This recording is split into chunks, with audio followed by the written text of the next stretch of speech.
함께 볼 말씀 마태복음 15장 21절부터 28절까지의 말씀입니다. 예수께서 거기서 나가사 두로와 시돈 지방으로 들어가시니 가나안 여자 하나가 그 지경에서 나와서 소리질러 이르되 주 다윗의 자손이여 나를 불쌍히 여기소서. 내 딸이 흉악하게 귀신 들렸나이다 하되 예수는 한 말씀도 대답하지 아니하시니 제자들이 와서 청하여 말하되 그 여자가 우리 뒤에서 소리를 지르오니 그를 보내소서. 예수께서 대답하여 이르시되 나는 이스라엘 집에 잃어버린 양 외에는 다른 데로 보내심을 받지 아니하였노라 하시니 여자가 와서 예수께 절하며 이르되 주여 저를 도우소서. 대답하여 이르시되 자녀의 떡을 취하여 개들에게 던짐이 마땅하지 아니하니라. 여자가 이르되 주여 올소이다마는 개들도 제 주인의 상에서 떨어지는 부스러기를 먹나이다 하니 이에 예수께서 대답하여 이르시되 여자여 내 믿음이 크도다. 내 소원대로 되리라 하시니 그때로부터 그의 딸이 나으니라. 우리 주님의 말씀입니다. 아멘. 성도님들은 혹시 이렇게 성경을 읽으시다가 참 이런 사람이 참 부럽다. 참 이런 사람이 내가 닮고 싶은 성경의 어떤 신앙인의 모습이다 라고 생각하는 그런 인물들이 혹시 있으신가요? 네, 있으세요? 우리 성경을 많이 읽으시는 것 같아요. 제가 어렸을 때는 제가 다니던 교회에서 비전, 꿈 이런 것들 또 자라나는 시기이기 때문에 존경하는 성경 인물 하면 다윗, 다니엘, 그렇죠? 요셉 이런 인물들을 많이 거론했습니다. 근데 이게 자라면서 또 성경을 읽으면서 또 세상을 살면서 보니까 정말로 성경 속에 나온 인물 중에 부럽고 멋있는 사람은 어떤 사람인가? 그런 사람은 예수님께 믿음을 칭찬받은 사람이 아닌가 하는 생각을 하게 되었습니다. 하나님의 큰 사명을 받아서 대단한 일을 업적을 이룬 것도 아니고 또 자세한 그 믿음의 삶의 여정도 기록이 되어 있지 않은 사람들도 있습니다. 그러나 그들이 가진 믿음 때문에 하나님께서 주목하시고 또 예수님의 칭찬을 받는 그런 사람들, 우리가 참 부러워해야 할 사람들 중에 하나가 아닌가 생각이 듭니다. 그 중에 한 사람이 오늘 본문에 등장하죠. 누구였습니까? 예수앞에 나온 바로 우리가 흔히 말하는 수로보니게 여인이라는 사람이었습니다.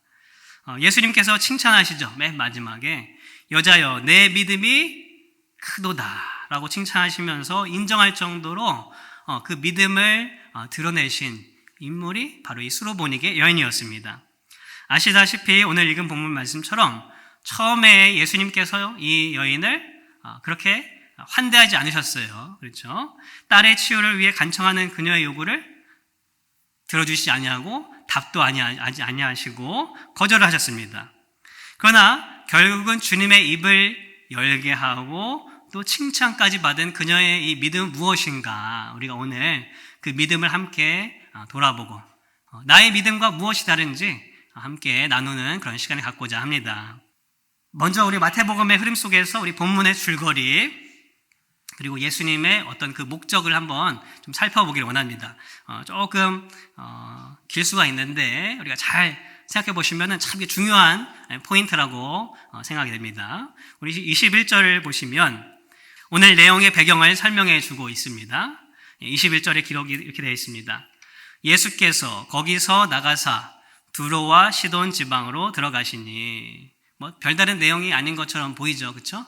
아마 성경 읽으시다 보면은 그냥 그런가 보다 하고 지나갈 수 있는 대목입니다.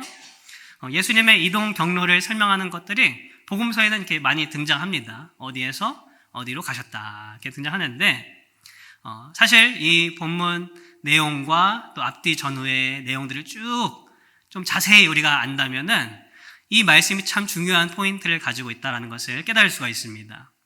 여기서 말하는 거기가 어디일까요? 예수님께서 초기에 어디에서 많이 사역하셨어요?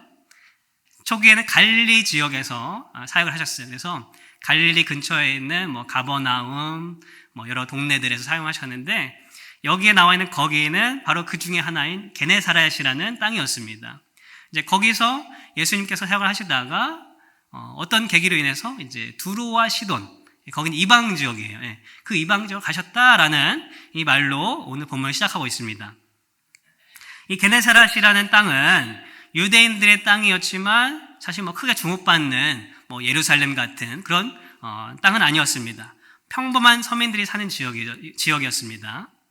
이 갈릴리 사역 동안에 예수님께서는 이 지역에서 크게 드러내시기를 원하지는 않으셨어요. 아직은 때가 되지 않았기 때문에 예수님께서 감추시기를 원하셨습니다. 그러나 그럼에도 불구하고 어땠어요? 예수님께서 행하시는 기적과 말씀이 너무나 놀라우니까 주위에 있는 사람들이 다 벌떼같이 몰려들었죠. 가는 곳곳마다 무리들이 항상 따랐습니다. 그 인기에 더불어서 또 누구까지 찾아옵니까? 예루살렘에서부터 오는 이 바리새인들, 율법학자들까지도 예수님을 찾아왔습니다. 그런데 이 사람들은 예수님께 칭찬을 받은 사람들이었습니까? 그렇지 않았죠. 칭찬을 받은 사람도 있었겠지만 대부분은 성경에서 예수님이 이 사람들을 다 책망을 하시죠. 그들의 무지함, 메시아를 알아보지 못하는 무지함과 외식 때문에 책망을 받는 일이 더 많이 기록이 되고 있습니다. 심지어 제자들조차도 예수님의 가르치시는 이 비유 또 베푸시는 기적들의 의미를 깨닫지를 못해서 예수님이 답답해 하시기도 했습니다. 이 본문 바로 전에 15장 15절 16절에 이렇게 기록이 되고 있어요. 베드로가 대답하이르되 이 비유를 우리에게 설명하여 주옵소서. 예수께서 이르시되 너희도 아직까지 깨달음이 없느냐라고 말씀하시면서 이 답답한 마음을 말씀하고 계시죠.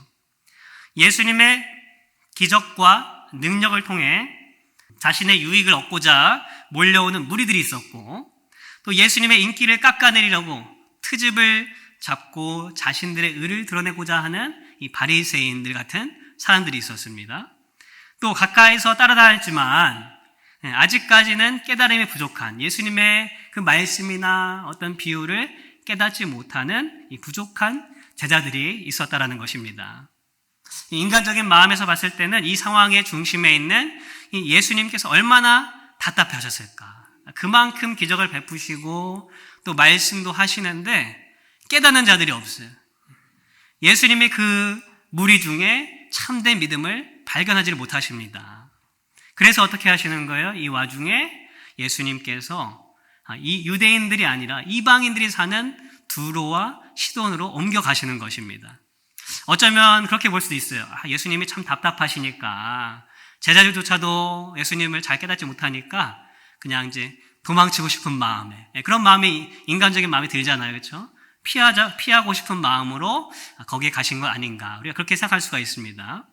그러나 주님은 이 상황에서 도피하신 것이 아니라 하나님께서 찾으시는 믿음이 과연 무엇인가 무리와 바리새인들과 또 제자들에게서 바라볼 수 없는 찾을 수 없는 그 믿음이 과연 무엇인지를 보여주시기 위해서 일부러 이 이방 땅으로 가셨다라는 것입니다. 참 이 한 절 가지고 참 여러 가지 설명했죠. 그 안에 이 하나님의 마음이 담겨져 있는 겁니다. 이 수로보니게 여인의 이야기에서 특이한 점이 있죠. 뭡니까? 예수님은 원래 어떤 분이세요? 자기에게 찾아오는 병을 고치고자 찾아오는 사람들을 마다하지 않으시는 분이셨어요. 그렇죠? 피곤해서 힘든 그 밤에까지도 병자들이 찾아오면 거절하지 아니하시고 다 고쳐주셨던 분이십니다. 심지어 말씀을 하고 있는 그 집에 천장을 뚫어서 사람을 내려보냈을 때 참 얼마나 무례해요. 그죠? 말하고 있는데 천장 뚫어가지고 막 그런 와중에 있는 사람들도 예수님께서 책망하지 아니하시고 다 고쳐주신 온유하시고 자비하신 분이 우리 예수님이십니다. 그런데 왜 오늘 이 수로보니게 여인이 뭐가 잘못했길래 이 여인의 말씀에 한마디도 대답도 아니하시고 거절하시고 심지어는 어떻게 해요? 모욕까지 하면서 왜 이 여인을 거부하시는가?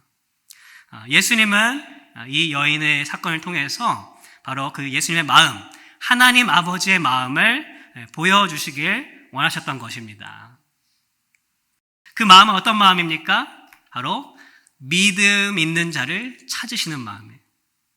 믿음으로 주님을 기쁘시게 하고 주님께 칭찬받는 자가 누구인가 그 사람을 찾기 위해서 예수님께서 일부러 이 수로보니게 여인에게 찾아가셨고 또 일부러 그 수로보니게 여인을 거절하시고 답하지 않으셨다라는 것입니다. 무리가 아니라, 예수님께 막 무엇을 얻으려고 달려오는 무리가 아니라, 또 겉으로 다 알고 의로워 보이는 종교인이 아니라 믿음 있는 자를 주님은 어떻게 하셔요? 찾으시는 줄 믿습니다. 그리고 그들에게 구원을 베푸시는 분이 바로 우리 주님인 줄 믿습니다. 성경에는 이런 하나님의 마음이 보석처럼 곳곳에 다 기록이 되어 있어요. 요한복음 4장에 등장하는 이 사마리아 여인, 예수님이 일부러 찾아가셨죠. 그 땡볕에 일부러 찾아가셔서 그 여인의 믿음을 들춰내시고 메시아라고 고백하게 하시고 그 여인을 구원해 주십니다. 여호수아 시대의 가나안 정복에 다 무너지고 죽을 수밖에 없는 그 여리고 성 가운데에 누구를 찾아내세요? 라합을 찾아내세요. 이방인이지만 전능하신 하나님을 고백하는 라합을 찾아내셔서 그로 하여금 예수님의 혈통에 거하게 하십니다. 가뭄의 죽음을 바라볼 수밖에 없는 이 사르밧 과부에게 엘리야를 보내셔서 그 마지막 남은 것을 빼앗는 것처럼 보이지만 그 순종을 통해서 하나님은 그 여인의 믿음을 드러내십니다. 다 어려운 상황이었죠. 다 죽음을 앞둔 상황이었습니다. 하나님께서는 그런 그들을 외면하지 아니하시고 그들을 구원하십니다. 그리고 그냥 구원만 하시는 게 아니라 무슨 일을 하세요? 그들의 믿음을 드러내신다라는 거예요. 오늘 우리에게는 어떤 하나님의 마음이 전해지고 있습니까? 여러분들 마음속에 어떤 하나님의 마음이 전해지고 있어요? 이런 하나님의 마음은 오늘 우리에게도 동일하게 전해질 줄 믿습니다. 어떤 상황에도 특별히 답답한 상황에서 우리를 구원해 주시되 그냥 문제 해결만 해주시는 게 아니라 어떻게 하세요? 우리의 믿음을 드러내게 하시고 그것을 칭찬하시고 그 믿음으로 말미암아 살게 하시는 그 하나님의 마음, 그 마음이 오늘 우리에게 전해지기를 소망합니다. 오늘 그 믿음이 과연 무엇이었는가? 그 수르보닉의 믿음이 어떤 믿음이었길래 예수님께서 칭찬하셨는가? 우리 몇 가지 함께 나누기를 소망합니다. 첫 번째는 이 수르보닉의 여인의 믿음은 확신이 있는, 확실한 고백이 있는 믿음이었습니다. 다른 말로 한다면 예수님이 누구신지를 아는 믿음이었습니다. 이 같은 사건이 기록된 마가복음 7장에 보면 예수님께서는 이 이방 지역에서 아직 특별한 사역을 하시지 않은 것처럼 기록이 되어 있습니다. 오히려 남들이 알지 못하도록 한 집에 가셔서 자신을 숨기세요. 그런데 안타깝게도 어떻게 되었습니까? 그렇게 할 수가 없었어요. 누군가는 알아보아서 예수님이 저기에 있다라는 것을 다 퍼뜨린 것 같아요. 아마도 여러 사람이 예수님께 나와왔을 것입니다. 갈릴리에서 그랬던 것처럼 그 갈릴리에 기적을 베풀고 정말 놀라운 가르침을 베푸는 예수가 여기 있다. 그 소문을 듣고 많은 사람들이 몰려왔을 것입니다. 그런데 재미있는 것은 오늘 마태복음 이 15장에 그릭 원문에 나와 있는 첫 단어가 있습니다. 우리 한글 성경에 나와 있지 않은데 원문에는 어떻게 나와 있냐면은 이제 behold라는 단어가 있어요. 한국말로 말하면 뭐예요? 주목, 여기를 보십시오라고 딱 써 있어요. 누구를 보라는 거예요? 이 수로보닉의 여인을 주목하십시오라고 딱 마크를 딱 해놓은 겁니다. 이 여인의 목적은 분명했습니다. 예수님께서 귀신 들린 자신의 딸을 치료해 주시는 것이 그 여인의 목적이었죠. 그런데 그 여인이 단순히 그 목적만을 가지고 예수님 붙든 것이 아니라 소리를 외쳐요. 오늘 보면은 22절에 이렇게 외칩니다. 주 다윗의 자손이여 라고 크게, 제가 지금 말하고 한 100배는 외쳤을 것 같아요. 주 다윗의 자손이여 라고 주님을 향해서 소리를 외칩니다. 우리가 지난 신년 예배에 담임 목사님께서도 우리 바디메오를 통해서 말씀하셨죠. 다윗의 자손이라고 부르는 것은 우리가 그 당시에 살지 않기 때문에 잘 모르지만 아무나 이 말을 함부로 할 수 없는 단어입니다. 왜냐하면은 이 다윗의 자손이라는 것은 뭐예요? 바로 이스라엘의 왕이라는 거, 왕. 로마의 지배를 받고 있는 그런 상황 속에서 아무에게나 왕이라고 하면 되겠습니까? 안 되겠죠. 그리고 이 다윗의 자손이라는 말이 유대인들의 입이 아니고 지금 이방인 여인에게서 이 말이 나왔다는 것입니다. 그만큼 이 고백이 이 여인의 참된 고백이었다라는 것을 보여주고 있는 것입니다. 이 여인이 그저 자신의 딸을 낳게 하고 싶어서 예수님께 그냥 예수님 기분 좋게 하려고 다윗의 자손이여 라고 이렇게 외쳤을까요? 아니면 우리가 일반 사람들이 뭔가 어려움 있을 때 지푸라기 잡는 심정으로 믿지도 않으면서 뭐 하나님, 부처님, 뭐 알라 그렇게 부르는 그런 이름이었을까요? 그렇지 않을 것이라고 생각합니다. 왜냐하면 예수님께서 지금 일부러 이 지방에 찾아가신 거예요. 이방 지방에 찾아가신 거예요. 이방인 지방에. 그런 사람에게 그저 그냥 공중에 헛도는 그런 말로 고백하는 말이라면 아마도 이 사람은 성경에 기록되어 있지 않았을 것입니다. 이 여인이 고백한 주 다윗의 자손이여라는 말은 진실한 그녀의 고백이었다는 것입니다. 만나보지도 못한 귀로만 들은 예수님을 어떻게 이 여인이 그렇게 주님이고 다윗의 자손, 메시아라고 고백을 할 수 있었을까요? 이것은 성령님께서 그 마음을 만져주셨기 때문입니다. 우리도 마찬가지죠. 우리 중에 예수님 보신 분, 직접 보신 분 계세요? 우리가 예수님을 직접 보지 못했지만 성경의 말씀을 들음으로, 귀로 들음으로 어떻게 해요? 성령님께서 우리를 하여금 그 주님을 믿게 하시는 거죠. 그런데 문제는 여기에 있습니다. 과연 나는 내가 믿는 이 예수님에 대해 그 고백을 우리의 삶에서 진실로 외치면서 살고 있는가? 이 수로보니게 여인은 예수님이 진정한 자신의 주님이요 문제 해결의 구원자라는 것을 믿었고 그것을 어떻게 했어요? 소리 질러서 외쳤다라는 것입니다. 그렇기 때문에 여러 어려움들이 있었음에도 불구하고 그 수로보니게 여인은 주님께 자신의 도움을 간청을 할 수가 있었습니다. 나는 과연 내 고백대로 주님만이 내 문제의 해결자이십니다. 내 삶의 주인이시니 주님 나를 좀 도와주십시오라고 우리는 우리 삶에서 그렇게 외치며 살고 있는가?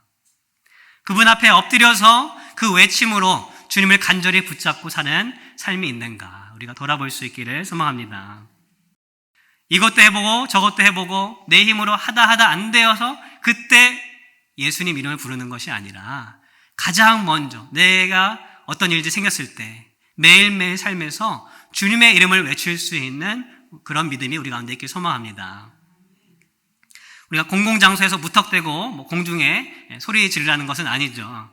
여기서 외침은 주님이 들으시도록 주님께 나의 고백을 외치라는 겁니다. 즉 뭐예요? 기도와 찬송을 통한 개인적인 시간을 통해서 나를 사랑하시는, 나를 구원하신 그 주님 앞에 나의 고백을 드리고 그 주님을 붙잡는 그 외침으로 나아가라는 그런 말씀입니다. 우리가 일주일을 살면서 한 시간도 이 주님을 외치고 찾고 하는 시간이 없다라고 하면 정말로 그 사람이 예수님을 나의 구주로 믿고 메시아로 믿는 사람이겠습니까? 그렇지 않겠죠. 예수님을 나의 주, 나의 다윗의 자손, 구원자라고 고백한다면 우리는 어떻게 해야 돼요? 주님께 외치는 모습이 우리 삶에 있어야 합니다. 주님의 이름을 구하며 주님의 도움을 찾는 그런 모습이 있어야 됩니다. 소리내어서 외칠 수도 있고 또 조용히 우리가 주님을 부를 수도 있죠. 그런데 중요한 것은 내가 진실한 고백으로 그 주님을 간절히 찾고 있는가. 주님을 믿는다는 고백이 있는 사람은 간절한 마음으로 주님을 찾게 되겠죠. 우리가 자녀들이 부모님을 믿는다고 이렇게 말을 합니다. 아버지를 믿고 엄마를 믿고 신뢰한다고 해요. 근데 문제가 생겼을 때 아버지한테 가는 것이 아니고 어머니한테 가는 것이 아니고 옆집 아저씨에게 간다. 그게 진짜 믿는 겁니까?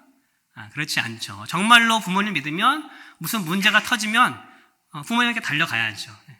기도해달라고 부탁해야죠. 그게 진짜 믿는 모습의 그런 삶의 모습이겠죠. 우리 성도님들, 예수님을 나의 주인이요 또 그분이 나의 삶의 모든 문제를 해결하시는 나의 구원자라는 것을 진실로 고백하십니까? 아멘. 네. 그렇다면은 예수님은 나에게 어떤 분이신가? 그것을 우리가 날마다 묵상하고 그 주님과 친밀한 시간으로 우리가 나아갈 수 있기를 소망합니다. 단순히 어떤 문제가 생겼을 때만 나가는 게 아니죠. 우리 매일매일 삶은 늘 문제가 있어요. 그렇죠? 매일매일 똑같지가 않잖아요. 네. 비슷한 삶의 모습인 것 같지만 매일매일 새로운 일들이 많이 생깁니다. 그 상황 속에 우리는 누가 필요해요? 주님이 필요합니다. 그 주님을 붙잡고 주님의 이름을 외치는 그 시간이 우리의 삶에 더욱 많아지는 그런 믿음의 삶의 모습이 되기를 주님의 이름으로 소망합니다. 두 번째, 우리 주님 앞에 나아가는 어떤 믿음이 있어야 하는가? 이 수로보니게 여인이 가지고 있던 믿음, 가까이 나아가는 믿음입니다. 예배에 관한 말씀입니다. 주님에 대한 확실한 고백을 가지고 찾는 자들에게 반드시 따라오는 것이 있는데, 그것은 자신이 외친, 자신이 고백한 주님 앞에 가까이 나아간다는 것입니다. 이 수로보니게 여인의 간청에 한마디도 대답하지 않으시는 예수님께서 이제 그 예수님을 보고 제자들이 요청을 하죠. 너무 시끄러우니까 예수님 제발 좀 저 여인에게 뭐라고 좀 말씀하셔서 좀 이제 그만 좀 시끄럽게 쫓아다니게 해 주십시오. 그럼에도 불구하고 예수님은 그 여인에게 답하지 않으세요. 그 여인을 아마도 바라보지도 않으셨을 것 같아요. 그리고 제자들에게 이렇게 말을 하죠. 나는 이스라엘 집에 잃어버린 양 외에는 다른 데로 보내심을 받지 아니하노라 라는 엉뚱한 말씀을 하세요. 쉽게 말하면 뭐예요? 거절이죠, 거절. 그것도 그 여인에게 바라보고 직접 말한 것도 아니고 누구한테 말하고 있어요, 지금? 제자들에게 말하고 있는 거예요. 그리고 그런 이제 장면들이 개그 프로에는 나오죠. 이제 엄마 아빠가 싸웠어요. 그러면은 서로 얘기하는 게 아니고 중간에 자녀를 두고서 야, 니네 아빠한테 가서 이렇게 말해라.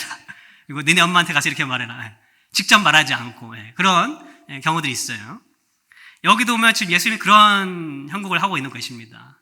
그 여인을 직접 바라보지도 않으시고 거절을 하시는 거예요. 그런데 이 여인은 어떻게 했습니까? 거기서 포기하지 않았습니다. 오히려 25절에 보니까 주님께 어떻게 해요? 가까이 나와서 무릎 꿇고 절하면서 주님께 도움을 간구합니다. 성도들 한번 생각해 보시면 우리가 살면서 여러 가지 어려운 것도 있을 텐데 그 중에 참 견디기 힘든 것 중에 하나가 이 거절당하는 것, 거절감이 아닌가 싶습니다.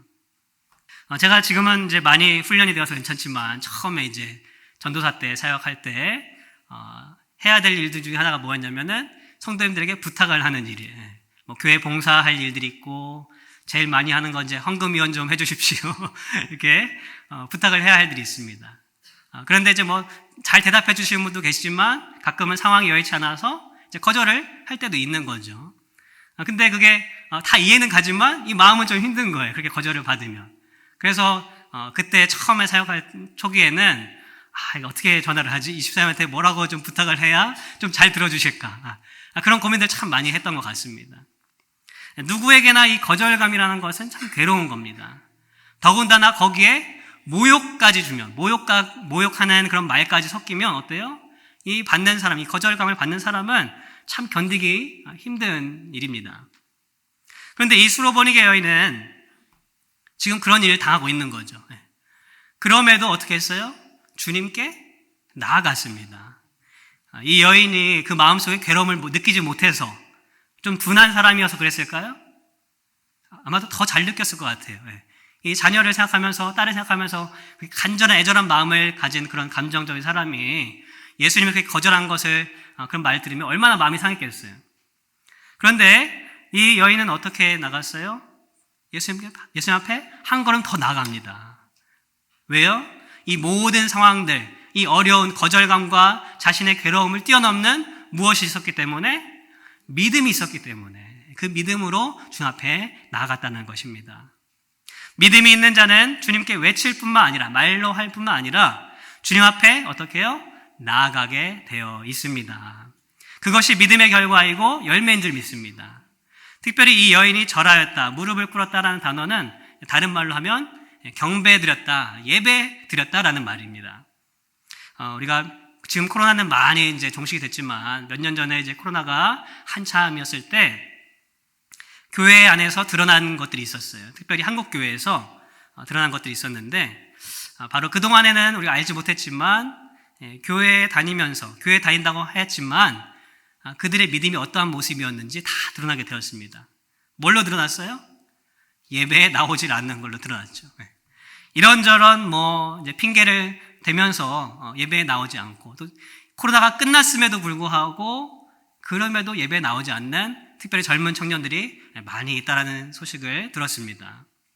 그들에게도 변명은 있습니다. 코로나 시대를 겪으면서 특별히 한국교회 일부 중에 어떤 교회들이 정부의 지침을 따르지 않고 막 모여서 벌금도 물고 코로나를 퍼뜨리는 그런 일들을 했다. 이미지가 좀 좋지 않다. 그런 말도 하고, 또 교회에 굳이 가지 않더라도 이제는 집에서 얼마든지 예배를 드릴 수 있지 않냐.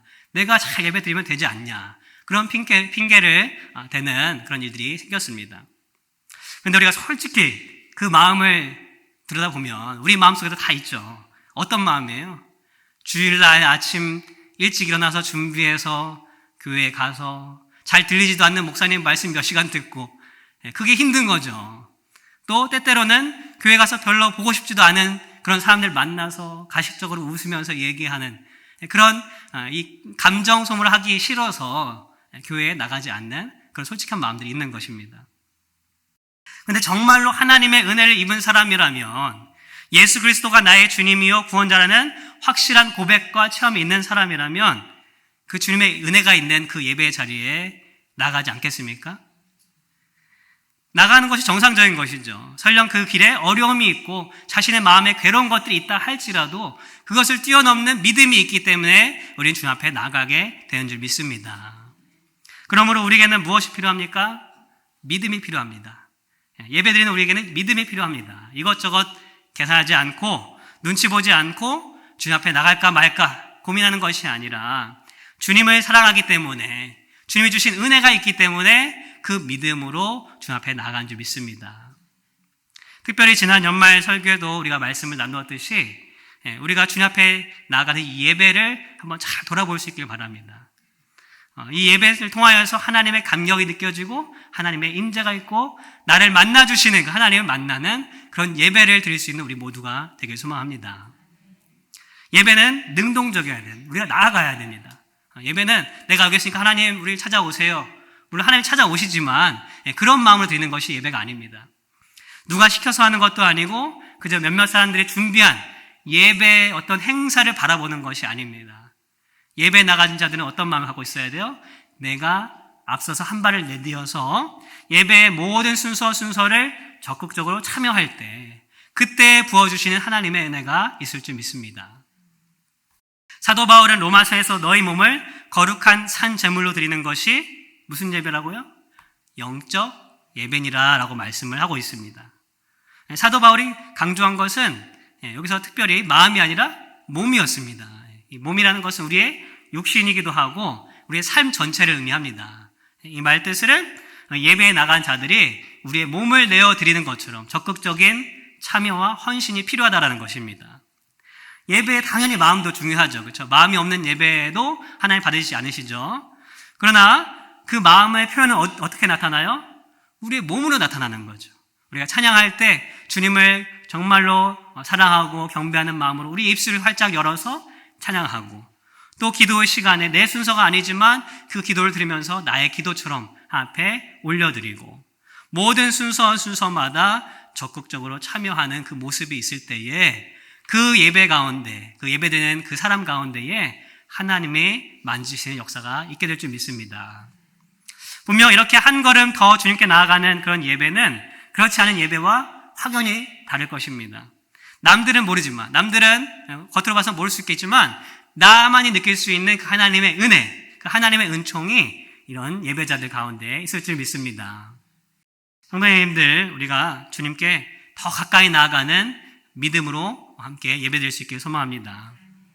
혹 그 길에 나의 마음을 괴롭게 하는 일들이 있다 할지라도 우리는 그것을 거뜬히 뛰어넘을 수 있는 그 믿음을 주 앞에 강구하면서 나아갈 수 있기를 소망합니다. 예배의 자리로, 주님의 은혜의 자리로 가까이 나아가는 그런 믿음의 사람들이 우리 모두가 되길 소망합니다. 말씀을 맺고자 합니다. 예수님은 의도적으로 이 여인을 향해서 26절에서 보면 아주 모욕적인 말을 하죠. 자녀들의 떡을 개들에게 주는 것이 옳지 않다. 한 번도 아니고 예수님이 2번씩, 3번씩 거절을 하십니다. 그럼에도 이 여인은 주님을 놓지 않았습니다. 오히려 어떻게 했어요? 더욱더 간절하고 지혜롭게 말씀을 드리죠. 맞습니다, 주님. 제가 어쩌면 개와 같은 사람일지도 모르겠습니다. 그런데 그 개들도 주인의 상에서 떨어지는 부스러기 은혜를 먹으며 살아갑니다. 이 놀라운 말로 예수님을 감동시켰습니다. 오늘 본문을 읽으면 재미있는 것이 있습니다. 예수님은 처음에 그 여인에게 그 외침에 한마디 대답도 하지 않으셨다라고 이제 기록을 하고 있습니다. 그리고 방금 드린 말씀인 것처럼 노골적으로 그 여인을 거절을 합니다. 그러나 본문 전체를 보면 이게 부정적인 내용들이 많은 것 같지만 사실 26절, 28절에 예수님께서 이 여인에게 2번이나 대답을 하셨다라고 기록이 되어 있습니다. 부정적인 내용들이 있는 것 같지만 사실 전체적인 틀에 봤을 때는 예수님께서 이 여인에게 답을 주시는 겁니다. 단순히 대화를 이어가는 그런 답이 아니라 이 여인의 문제에 대한 확실한 답을 그 여인에게 주셨다라는 것입니다. 믿음은 예수님으로부터 답을 얻는 열쇠인 줄 믿습니다. 이 여인이 절실히 또 간청하고 또 지혜로운 말로 막 노력해서 예수님의 입을 연 것이 아닙니다. 오직 예수님의 입을 열고 딸의 고침을 통한 답을 얻은 것은 무엇이었어요? 바로 그녀 안에 가지고 있는 믿음이었다라는 것을 우리가 확실히 깨닫길 바랍니다. 성도님들, 믿음만이 예수님께 답을 얻을 수 있는 열쇠입니다. 믿으십니까? 예수님에 대한 진정한 고백으로 그분을 찾는 외침이 우리 가운데 있기를 소망합니다. 어떤 어려움이 있더라도 내 마음에 괴로운 일들이 있다 할지라도 그것을 뛰어넘고 주님께 가까이 나아갈 수 있는 믿음이 우리 가운데 있기를 소망합니다. 저 집사님이 참 믿음이 좋다. 우리 성도님 보니까 참 믿음 좋다. 박수 쳐야지. 칭찬해야지. 그게 아니라 누가 이 믿음을 가져야 돼요? 바로 내가. 이 말씀을 들은 내가 이 믿음을 갖는 주님께 칭찬받는 그런 모든 주님 백성들 다 되기를 주님의 이름으로 소망합니다.